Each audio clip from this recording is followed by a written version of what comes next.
Esta es una producción de Grupo Fórmula. Muy buenas noches, saludo con gran cariño al auditorio de Telefórmula, que en este momento se enlaza con los trabajos de esta emisión. Agradezco a quienes nos siguen a través de la radio y por supuesto las plataformas de internet. Sube a 49 la cifra de muertos en Estados Unidos por los efectos de Ida o Aida. El presidente Biden acudió a Nueva Orleans para conocer de primera mano el impacto que han sufrido esas comunidades. Aquí en México el INE multa a Morena por la recaudación, el diezmo a trabajadores de Texcoco, cuando Delfina Gómez gobernó ese municipio. Hoy es la secretaria de Educación. El partido liderado por Mario Delgado dice que el INE busca sancionar a Morena de manera dolosa. En un momento más platicaremos con Ciro Murayama. Por cierto, el INE también multó al PT con 120 millones por desvío de recursos de Sendis de Nuevo León a su partido, hágame el favor, y también 28 millones a Movimiento Ciudadanos por recibir aportaciones de empresas de aquella entidad. Aprueba el Senado, solamente 2 senadores votaron en contra, uno se llama Madero y el otro se llama Álvarez y Casa, para que lo tenga en cuenta, porque después los senadores votan una cosa y dicen, es que la mayoría lo impuso. Hay que reconocer el trabajo político que hizo el coordinador de la mayoría, Ricardo Monreal, que bueno, pues ha logrado meter al consenso, en este caso al PRI, al PAN y por supuesto al PRD. Mancera, hace un momento platicábamos con Damián Cepeda y nos decía cuáles son los argumentos por los cuales ellos terminaron votando en favor de esta ley. La pregunta será, ¿estás de acuerdo en que Andrés Manuel López Obrador, presidente de los Estados Unidos mexicanos, se le revoque el mandato por pérdida de confianza o siga en la presidencia de la República hasta que termine su mandato? Esas serán las preguntas, que en realidad son 2, ¿no? Si quieres que se vaya o quieres que se quede, que bueno, es parte de una, digamos, dilema que nos plantean los senadores. En las últimas horas se registraron 725 muertes y 17.409 contagios de COVID, uno de ellos ni más ni menos que el gobernador electo de Sonora. Por la mañana el presidente de la República consideró que hay acción concertada en los amparos otorgados para vacunar menores. Esto así lo dijo. Hay estados en donde se están presentando más amparos. Ya lo estoy viendo como una acción concertada.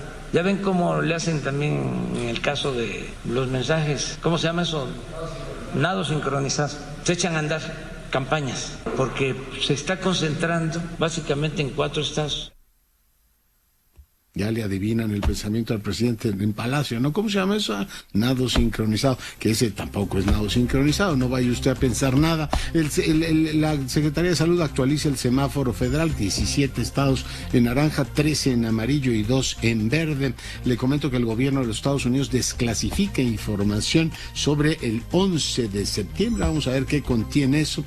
Justo 20 años después, estamos a punto de recordar precisamente esa fecha trágica de los ataques de Al Qaeda a los Estados Unidos. La Secretaría de Desarrollo Económico reportó que se vendieron 18.605 cilindros en la primera semana de operación de Gas Bienestar en la capital, a 4 meses del colapso de la línea 12 del metro. El gobierno capitalino informa que hay 26 familias que reciben una indemnización ya de 1.870.000 pesos, y hoy publicaba Darío Celis la cantidad de dinero que va a pagar el gobierno de la ciudad, más bien el grupo Carso, por eso. Hoy anoche ya lo publicaron, el acuerdo mediante el cual Ancira con la autoridad mexicana se comprometió a pagar más de $200 millones, convenio por supuesto que tendrá que cumplir. Vamos a hacer una breve pausa, regresamos. Bueno, y seguimos con la información. Le comentaba que Joe Biden, el presidente de los Estados Unidos, ha dispuesto que se desclasifiquen documentos secretos de la investigación de los atentados del 11 de septiembre, después de la salida a trompicones de Afganistán. Viene el 11 de septiembre, se cumplen los 20 años de ese atentado. El decreto firmado hoy responde en concreto a la petición de 1.600 familias de las 3.000 víctimas mortales de los ataques para que se desclasifique información confidencial. Usted recuerda que en uno de los ejercicios parlamentarios más notables que yo he visto, una comisión que investigó a fondo el tema de precisamente cómo respondió Estados Unidos a ese atentado, pero ahora pues se abre esta posibilidad, según el comunicado emitido por la Casa Blanca, pues lo que ha dispuesto Biden no debemos olvidar nunca el dolor de las familias, de todos los que perdieron efectivamente la vida en aquel atentado terrorista. Se dice fácil, ¿no? 3,000 personas murieron ahí,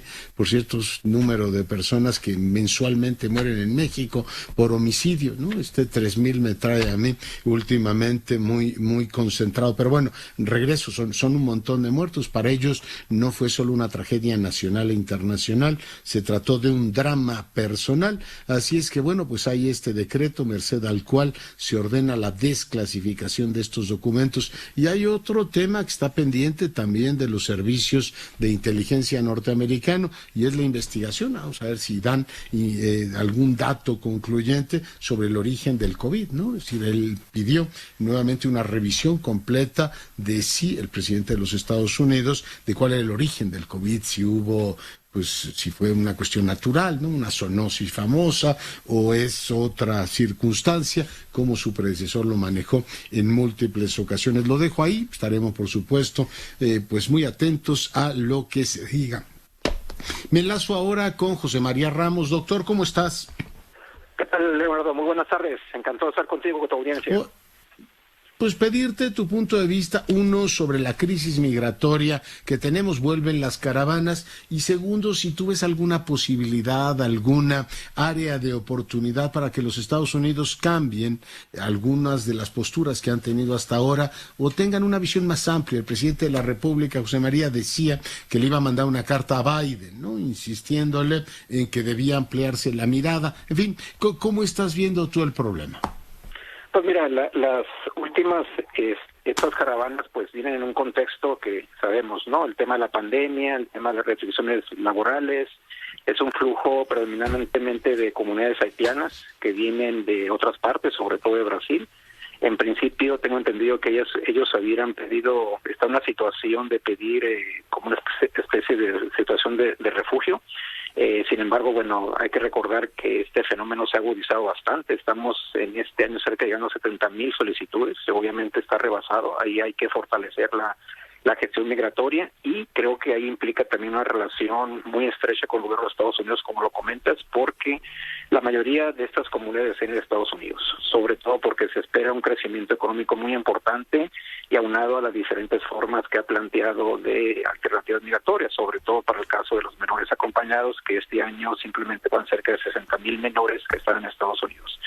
Ahora bien, las opciones, Leonardo, pues mira, recordarás, viene una reunión importante la próxima semana, el 9 de septiembre, es la reunión del diálogo económico de alto nivel. Está previsto que se va a abordar el tema de inmigración, y ahí las alternativas que se van a plantear van a ser las mismas que se han estado insistiendo. Uno, el financiamiento de cerca de 4,000 millones de dólares para Centroamérica, fortalecer los temas de la democracia, fortalecer sobre todo los países del Triángulo Norte, y las alternativas estas que se han planteado, ¿no? Es decir, que ya los migrantes, para evitar que lleguen a la frontera con Estados Unidos, ya no lo hagan, ya no pidan la solicitud de asilo acá por las inconveniencias que se genera, pero sobre todo que lo hagan desde sus lugares de origen. Yo creo que por ahí va la temática, se está reactivando después de 5 años que estuvo prácticamente paralizado. Ya. Oye, pero ¿tú crees que en el diálogo de alto nivel se logre insertar esto? Finalmente hay un asunto que para mí es intrigante y tú lo conoces de primera mano. Estados Unidos ahora está requiriendo como nunca mercados laborales, y sabemos que la migración, en este caso hay doble componente, o sea, refugiados, pero también migrantes económicos, responde fundamentalmente a un asunto de mercados laborales. Hay mucha complicación para que abran, yo no sé si por los temas sanitarios o por otras razones, José María, poco más la válvula, o el tema político con los republicanos va parando de alguna manera a Biden a optar por esta vía. Mira, doy respuesta a la última parte. Creo que está ese componente político. Ahorita la coyuntura política, recuerda que para Biden suprimió la reforma migratoria. Dar la impresión de que se está abriendo la frontera no conviene políticamente, y sobre todo porque requiere el aval de estos cerca de 10-12 senadores republicanos. Por lo tanto, simplemente las expulsiones fast track prácticamente a raíz del título 42, que van cerca de aproximadamente 1 millón de migrantes en este año fiscal, bueno, pues refleja esta visión de contracción migratoria que tiene un componente político. El otro tema, de hecho, hoy se dio a conocer los temas que se van a abordar en la agenda del diálogo económico de alto nivel, y viene el tema de migración como una de las principales, viene el tema de reactivar la frontera, pues que finalmente ya vamos a cumplir 19 meses y sigue cerrada. Entonces, yo creo contando, José María, y contando. Tú me dijiste que para noviembre, ¿no? Pues sí, yo esperaría que para el Día de Acción de Gracias se pueda reactivar la economía, porque, bueno, lo que pasa es que también recuerda, Leonardo, que los niveles de vacunación en ambos lados de la frontera son diferentes, ¿eh? En el caso de ciudades fronterizas de Estados Unidos tiene cerca de casi 56, 57%, y del lado de nosotros estamos hablando de cerca de casi 35, 40%. Entonces, pues ahí hay esas posibilidades. El otro tema que casi no se ha abordado y tiene que ver con el título 42 es que recuerda que Javier Becerra es el secretario de Salud. Javier Becerra siempre fue muy activo con las demandas con respecto a favor de nuestras comunidades migrantes, y prácticamente está aislado. O sea, no hay un pronunciamiento, por ejemplo, de estas personas que están expulsando rápidamente. Pues no sabemos en qué condiciones están nuestros migrantes, si están contagiando al momento que se quedan en la frontera. Entonces ahí tienes un tema de salud pública muy importante que Javier Becerra pues está haciendo, pues se lo está dejando de lado, ¿no? Sí. Pues qué tema. Mi querido doctor, ¿algún apunte más? Pues simplemente que vamos a tener un seminario la próxima semana cumpliendo los 20 años de los atentados terroristas. Vamos a discutir qué ha pasado en estos 20 años. Yo creo que es la experiencia de lo que se ha construido de fortalecer los controles terroristas y que esto no disminuyera la agilización del cruce de autos y personas de mercancías en la realidad. Ese es un hecho importante. Este tema creo que se pudo haber aplicado para el tema de la pandemia. Es decir, fortalecer toda la estrategia de protocolos sanitarios con las estructuras que ya existen desde hace varios años y que no se lograra disminuir la agilización del cruce, sobre todo de personas, porque el comercio sigue cruzando. Este fin de semana se esperan grandes cantidades de estadounidenses y personas de origen mexicano por el día festivo, pero pues no sabemos en qué condiciones de salud vienen, ¿no? Sobre todo que cuando menos un 40% de esas personas estarán vacunadas. Es día del trabajo el lunes, ¿no? En Estados Unidos. Exactamente, pero pues ya desde hoy ya se ve mucho movimiento aquí en las ciudades fronterizas, ¿no? Entonces el desafío, Leonardo, es fortalecer protocolos sanitarios y avanzar hacia una frontera segura. Ese es el debate del presente y futuro inmediato. ¿Qué ganas tengo de irte a ver? Y no solamente por el debate intelectual que tanto disfruto, sino por irnos a comer un taquito de langosta, doctor. Te mando un gran abrazo. Ya sabes, cuando gustes, próximamente te hacemos una invitación formal. Venga, un gran abrazo. A comer langosta, ya trabajamos mucho tú y yo. Bueno, seguimos con la información. Gracias, doctor. Cuídate mucho. Hoy dio a conocer el INEGI un tema importante, ¿no? De cómo se genera el PIB en nuestro país.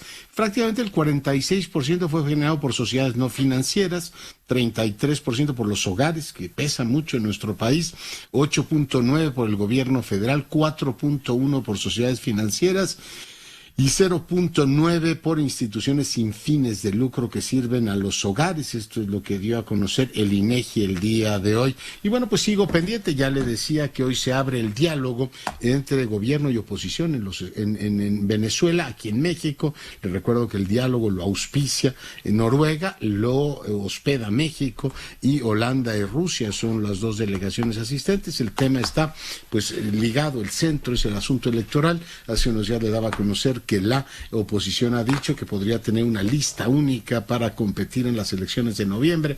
Estará, por supuesto, pidiendo garantías y habrá que dárselas para que el proceso electoral pueda, pues, de alguna manera cambiar este impasse, esta situación política tan particular que ha tenido Venezuela. Por cierto, revisando el Twitter veo que mi amiga Dina Chelminsky, a quien le mando un gran saludo, dice que a su hijo en la universidad le dejaron de tarea ver y analizar el informe del gobierno completo y se pregunta que qué tortura medieval es esa.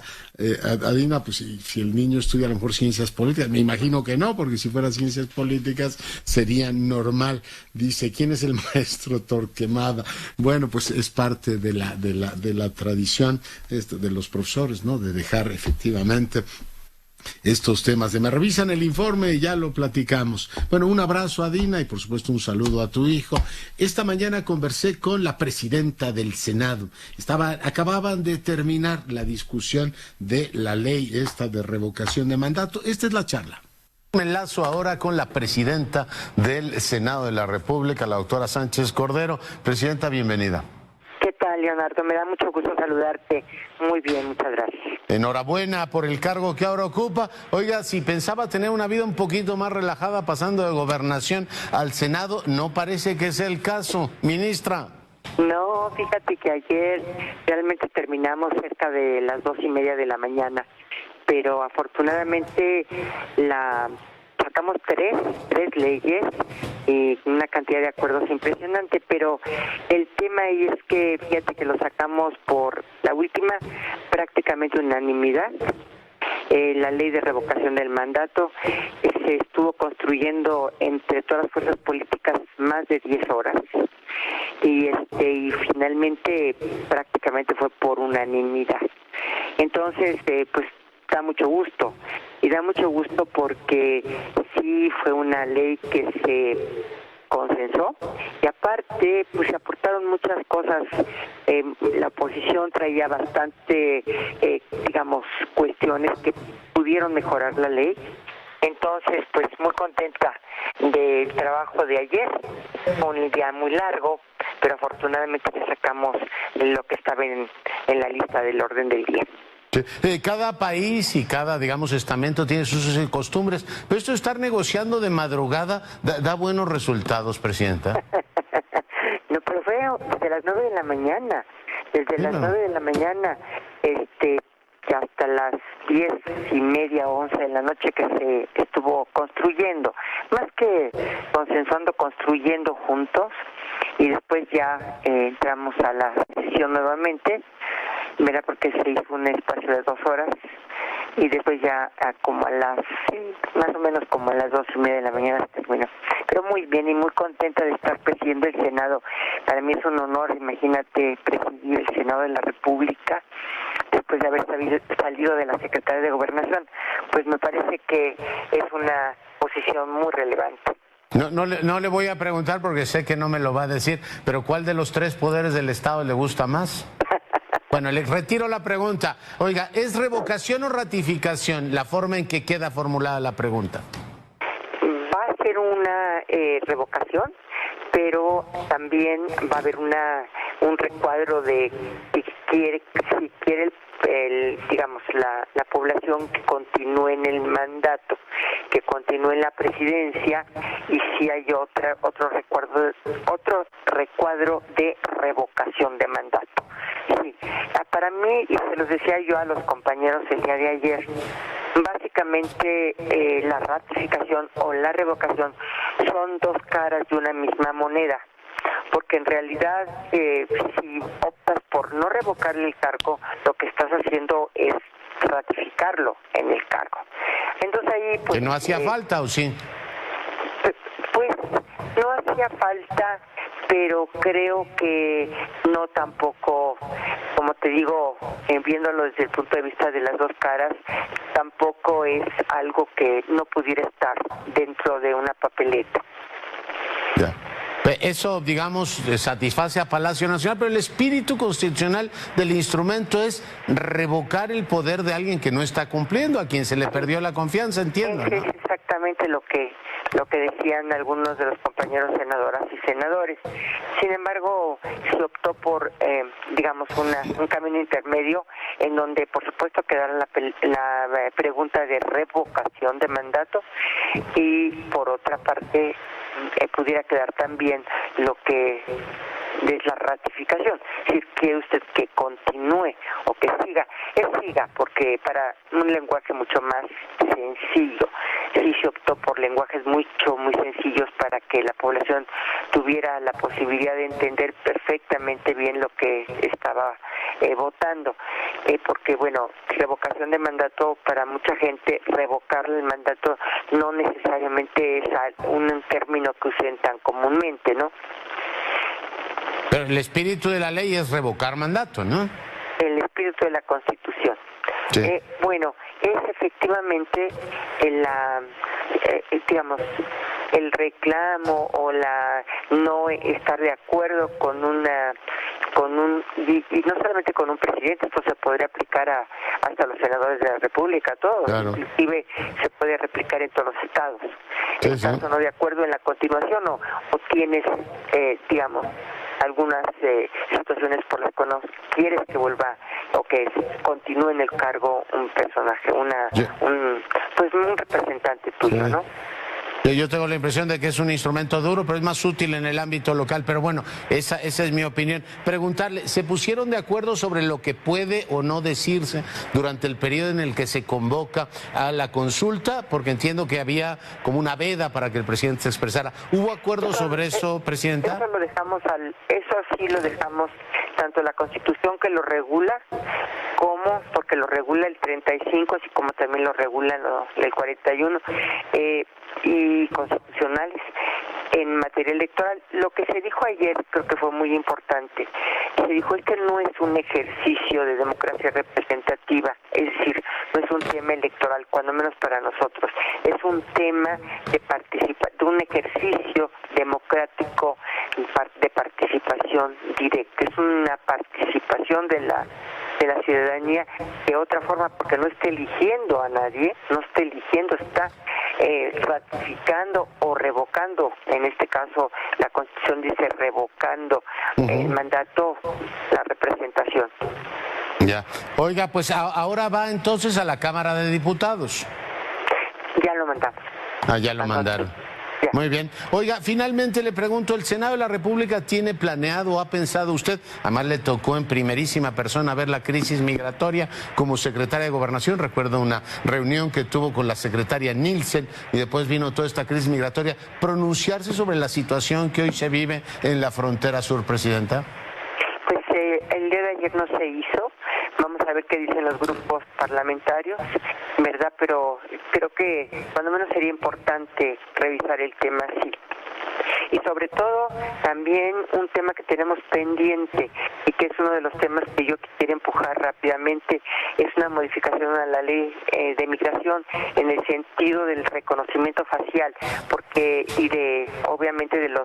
porque tener siempre que tramitar todo su ingreso a través de agentes migratorios, mientras tenemos ya en el mundo sistemas informáticos de reconocimiento facial y de obviamente de huellas dactilares que te permiten la entrada y salida.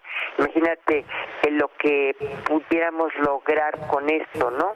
Claro. Entre otras cosas, pues la agilidad, pero no solamente la agilidad, sino, por ejemplo, hay personas que ingresan a un país, cometen un delito, y si ese país no tiene todos estos datos informáticos de entrada a su país, pues simplemente puede entrar con cualquier cantidad. Y simplificarían la vida de turistas y de todo el mundo con algo así. Presidenta, le agradezco mucho que haya estado esta mañana con nosotros. Bueno, pues ahí tiene usted lo que me comentó Sánchez Cordero, pues ya pasó efectivamente esta ley de revocación de mandato, ahora ya está en la Cámara de Diputados y bueno, pues vendrá todo el proceso. Yo saludo al doctor Ciro Murayama, consejero del INE. Ciro, doctor, ¿cómo estás? Buenas noches. Leonardo, qué gusto estar en tu espacio, buenas noches. Oye, pues antes de entrar al tema de las multas, que es el tema de hoy, preguntarte, al INE, una vez que ya la Cámara de Diputados y se ve apruebe y se dé la promulgación de esta ley, ¿le tocaría convalidar en primera instancia las firmas de los ciudadanos o la identidad de los ciudadanos que piden la revocación de mandato? Ese sería como el primer paso que les tocaría a ustedes, ¿sí, no? Así es, lo primero que tenemos que ver es que en efecto se reúna el 3% de las firmas en además 17 entidades federativas. La única manera en que eso se pueda hacer es a través de un dispositivo electrónico, porque hay muy poco tiempo. Esto sería en noviembre y diciembre, y en enero se tendría que estar convocando. Procesar más de 2.700.000 firmas, pues se tiene que hacer a través de una aplicación de la que ya dispone el INE, que es la que usamos para reunir las firmas de los candidatos, aspirantes a candidatos independientes y de los nuevos partidos que se constituyeron, y eso pues es el primer paso. Ya lo vimos con las candidaturas independientes, hay firmas válidas o no. Entonces es una etapa delicada sobre la que tiene que haber plena certeza, y por eso es que el INE ya desde la semana pasada aprobó sus lineamientos que en buena medida van al detalle del procedimiento, más allá de lo que especifica la ley que le corresponde aprobar, por supuesto, al Congreso, y sobre la cual pues tenían un retraso de 440 días el día que la votaron.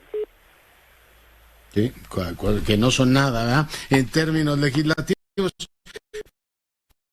Pero impresionante el monto, la del PT, ¿no? Cerca de 20 millones, Ciro. Sí, lo que pasa es que este partido, el PT, recibió dinero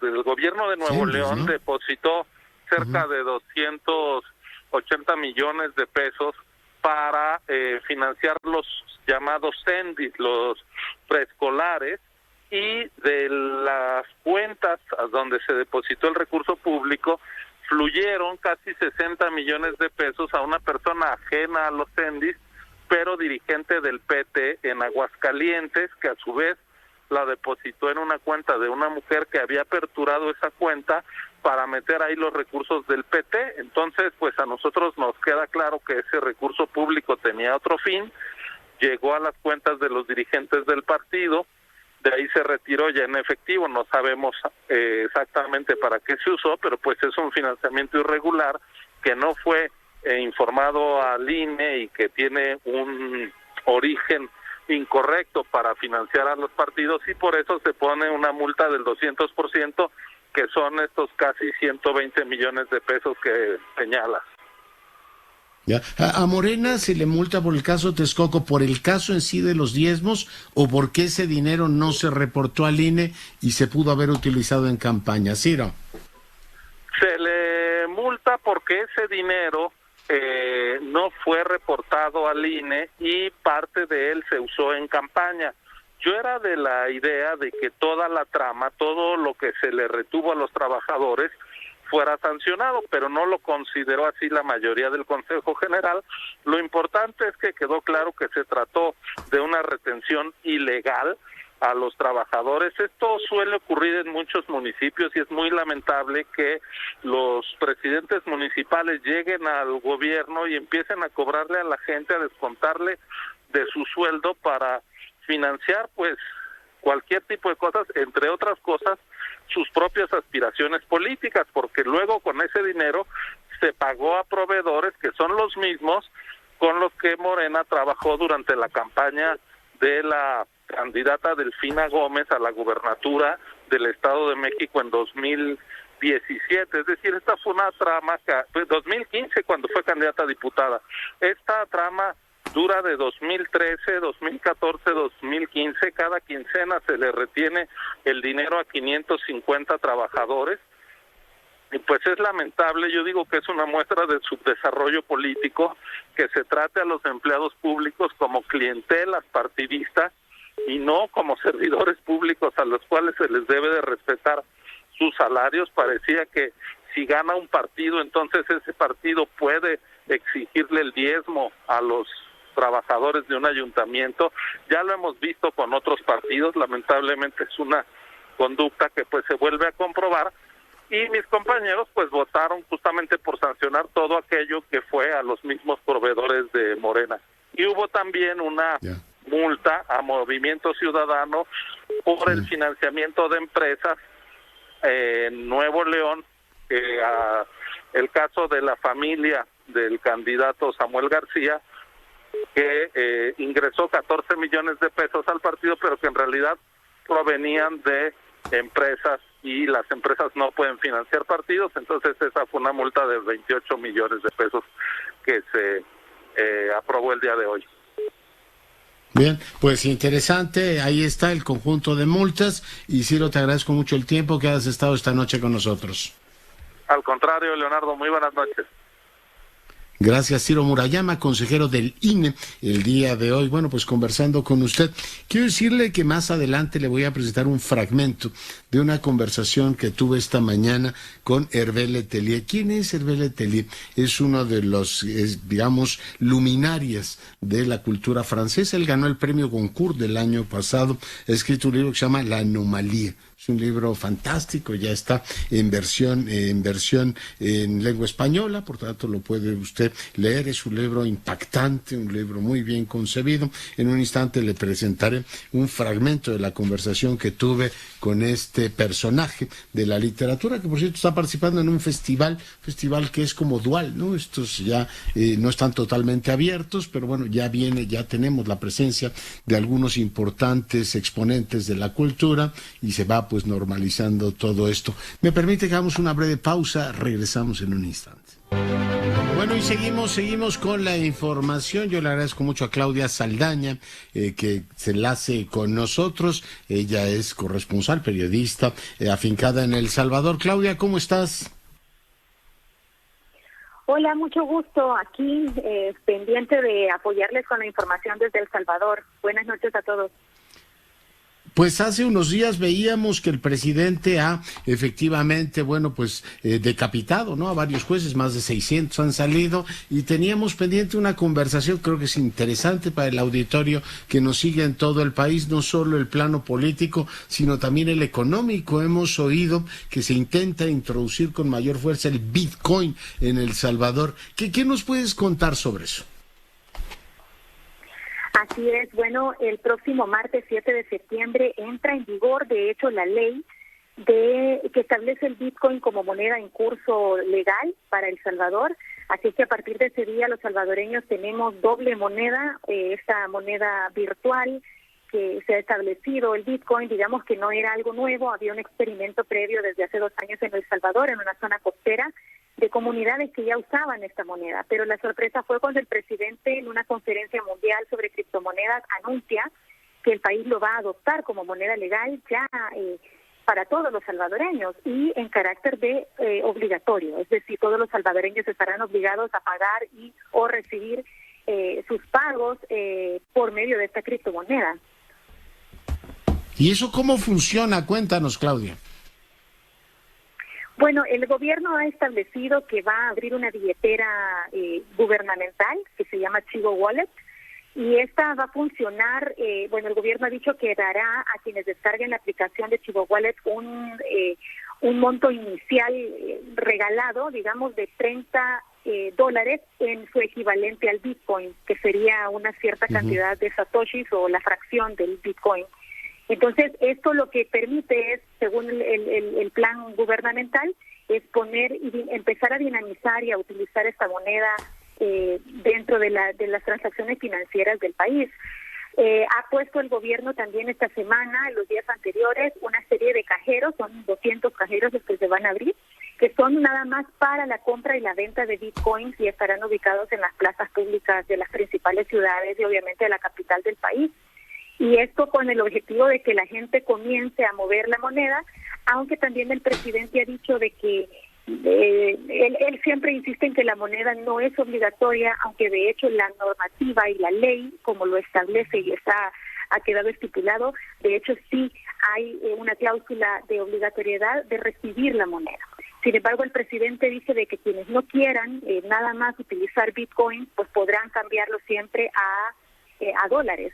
Y para esto abrirán un fideicomiso de 150 millones de dólares para poder hacer esta conversión para las personas que no quieran utilizar. Sin embargo, en la calle, la percepción es que no quieren la moneda. De hecho, esta semana se hizo una encuesta por el Instituto Universitario de Opinión Pública que arroja que aproximadamente 8 de cada 10 salvadoreños tienen poca o ninguna confianza en la criptomoneda. Entonces la gente, digamos, está alerta y ansiosa porque a pesar de que esto ya es una ley, hay mucho recelo y mucho desconocimiento todavía de lo que es la moneda.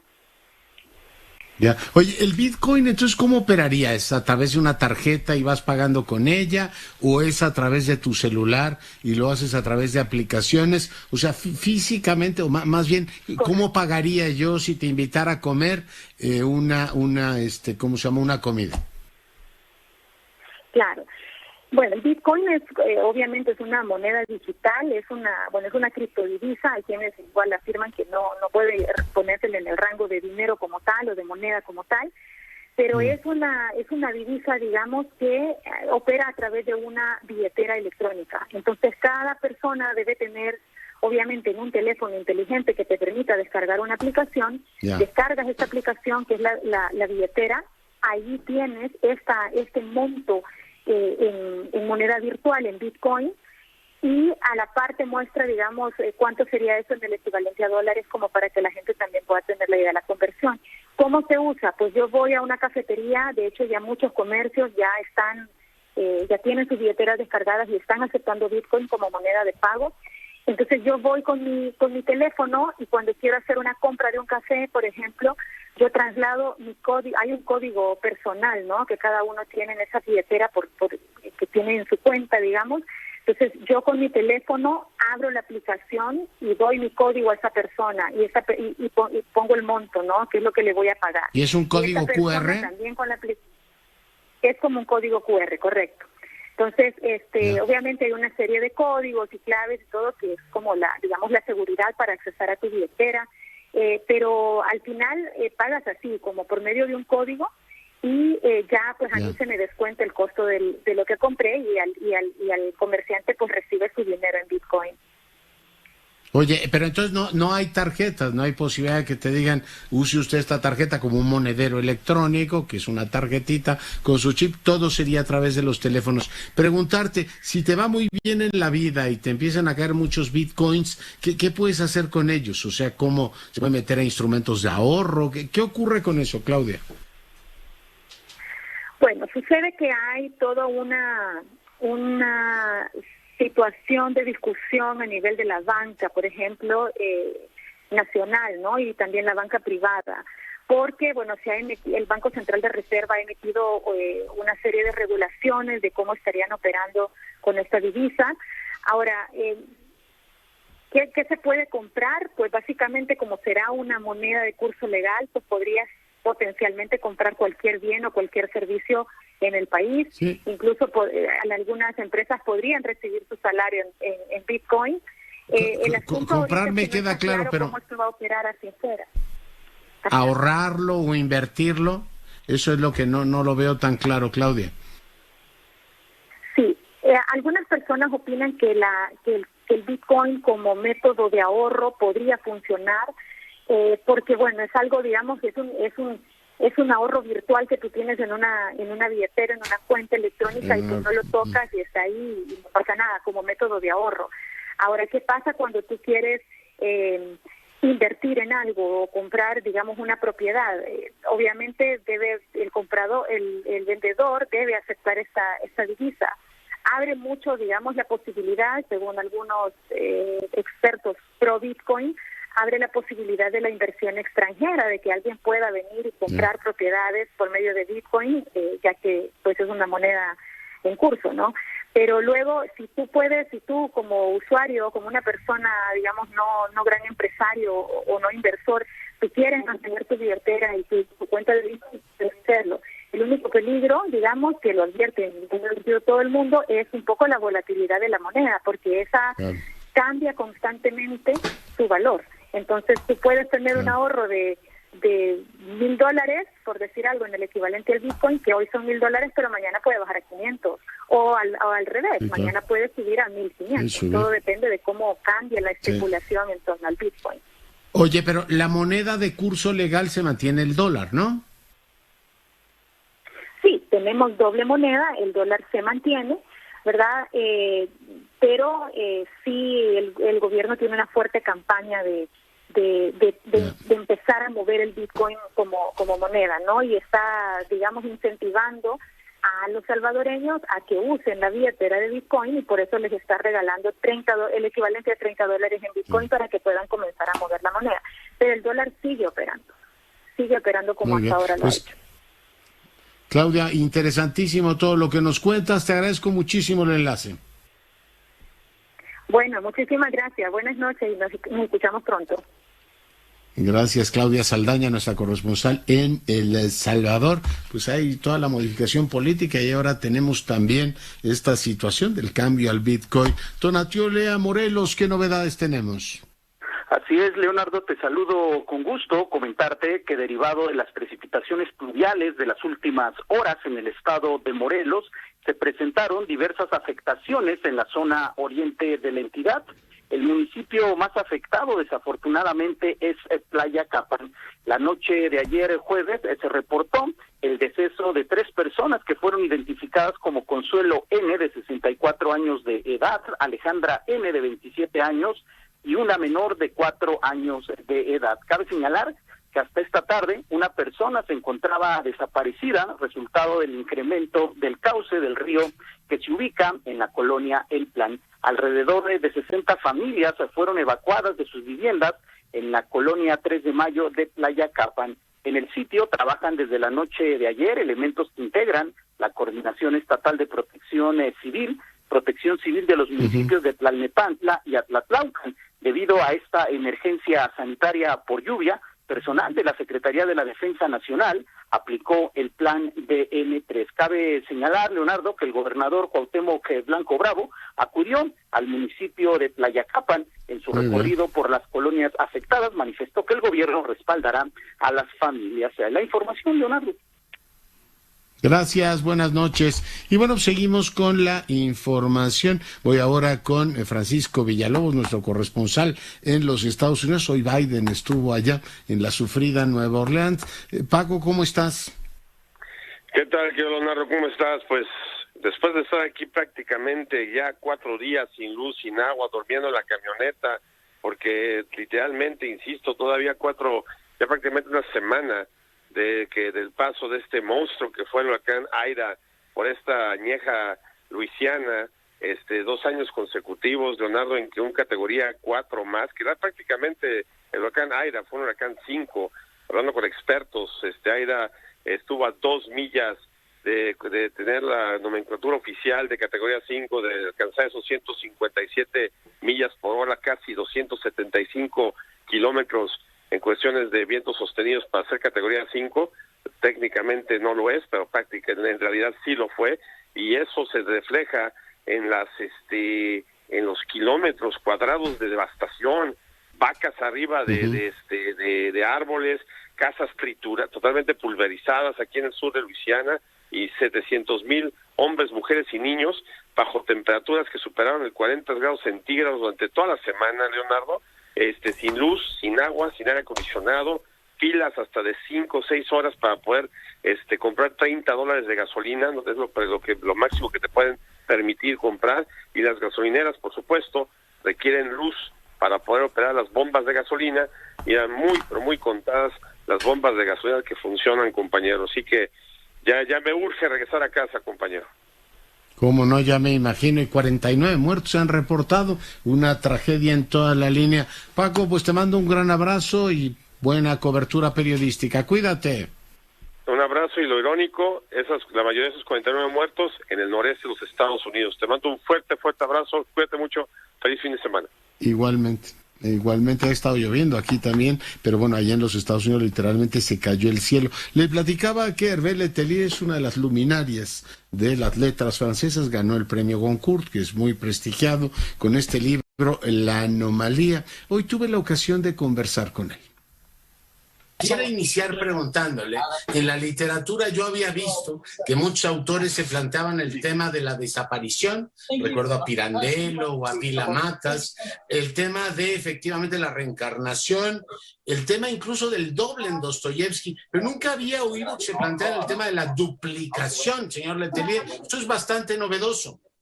Oui, le thème de la duplication n'est pas un thème abordé dans la littérature. Dans Le Double de Dostoïevski, par exemple, fue abordado en El Doble de Dostoyevsky. El narrador est confronté a un individu qu'il el narrador se confronta a él mismo, mais qui pour les autres n'est pas tellement son double. Donc l'idée de la confrontation à soi para los otros no es su doble. Quelque chose qui a été souvent abordé en littérature Es algo que ha sido frecuentemente abordado en la literatura. Que ce soit véritablement des personnages identiques à quelques mois près. Et ce sont ces quelques mois de différence personajes idénticos se encuentren con una diferencia de algunos meses, qui justifient leur comportement extrêmement varié face à eux-mêmes. Y eso genera efectivamente estos comportamientos tan variados frente a ellos mismos. Y posteriormente también platicamos de lo siguiente. Permettez-moi de vous poser la question. Le decía, permítame preguntarle, como lo plantea su propio escritor, ¿la existencia es antes de la esencia o la esencia es antes de la existencia? ¿O es una cuestión simétrica, señor Leterrier? Dans ce livre, la question de l'existence n'est pas remise en cause. Que ce soit une existence matérielle no se ou une pone en existence cuestión. virtuelle, de toute façon, les personnages qui sont réels ou simulés ont une existence. Et la manière dont ils se définissent los personajes, incluso los ficticios, tienen una circunstancia personnelle, ontologique. Es individual, personal. Mais pour moi, l'existence précède toujours l'essence, même pour, bizarrement... Para mí la existencia precede siempre a la existencia. Y bueno, finalmente le presento efectivamente fragmentos de la conversación que fue mucho más amplia. Esto me dijo Leterrier. Es un libro que se lee fácilmente. Usted inserta una serie de elementos nuevos, ¿no? Mensajes de texto, SMS, incluso a poesía. Yo no sé si eso sea canónicamente, o sea, la literatura acepta eso o es una novedad en lengua francesa, Hervé. C'est-à-dire que je ne m'interdis pas de mettre une chanson, je ne m'interdis pas de mettre no une me poésie, prohíbo absolutamente nada, puedo poner una canción, distintos elementos literarios en la novela. Même des SMS. Donc c'était volontaire, j'avais envie c'était pas une volonté d'être exhaustif, je n'ai pas cherché l'exhaustivité absolue. No busqué en ningún momento ser exhaustivo, simplemente eran elementos que iban combinando en la novela, dando efectivamente una sensación de equilibrio. Un peu relâché, comme celui des mails, un mundo que es celui de la lettre, la véritable lettre, et puis le monde hacia un universo o mantener estructuras más complejas como el caso de una carta, que es una estructura mucho más compleja. Ne ressemble à rien dans le livre. Bueno, pues ahí tiene usted parte de la conversión. Es un libro fantástico en el cual tiene usted distintos géneros literarios, desde una novela negra hasta una novela cómica, distintos personajes, son dos vuelos diferentes. Se parece mucho a Lost, si usted vio aquella serie que de pronto se encuentran en dos mundos, ¿no? Y es la anomalía absoluta, un libro que ciertamente va a disfrutar un montón cuando lo lea. Ingeniero Hernández Unzón, ¿cómo está? Buenas noches. Muy bien, doctor Curcio, muy buenas noches. Pues ahora nuevamente lluvias para esta noche, chubascos muy fuertes. Está desde la zona de Pantitlán, Venustiano Carranza, Ciudad Nezahualcóyotl, hasta Coyoacán y la Magdalena Contreras. Así que lluvias se esperan para esta noche. También entrando otro núcleo de tormentas entre Xochimilco y la frontera con Milpalta. Y bueno, seguirán los sistemas de tormenta en gran parte del territorio nacional, doctor Curcio, en el noroeste, Sonora, Sinaloa y Chihuahua, toda la zona central hasta Jalisco y Veracruz, y en el sureste entrando una baja presión, así que Chiapas, Tabasco y península de Yucatán, y seguir la ruta del huracán Larry, que va a convertirse en categoría 3 o mayor durante este fin de semana, doctor Curcio. Oiga, septiembre y no he visto el sol, ingeniero, pero no es reclamo, simplemente es así. Bueno, vamos a seguir teniendo lluvias. Le mando un abrazo. Un abrazo, doctor Curcio, buenas noches. Cuídese mucho, el fin de semana ya a disfrutar y sea rabiosamente feliz. Se lo merece. Esta fue una producción de Grupo Fórmula.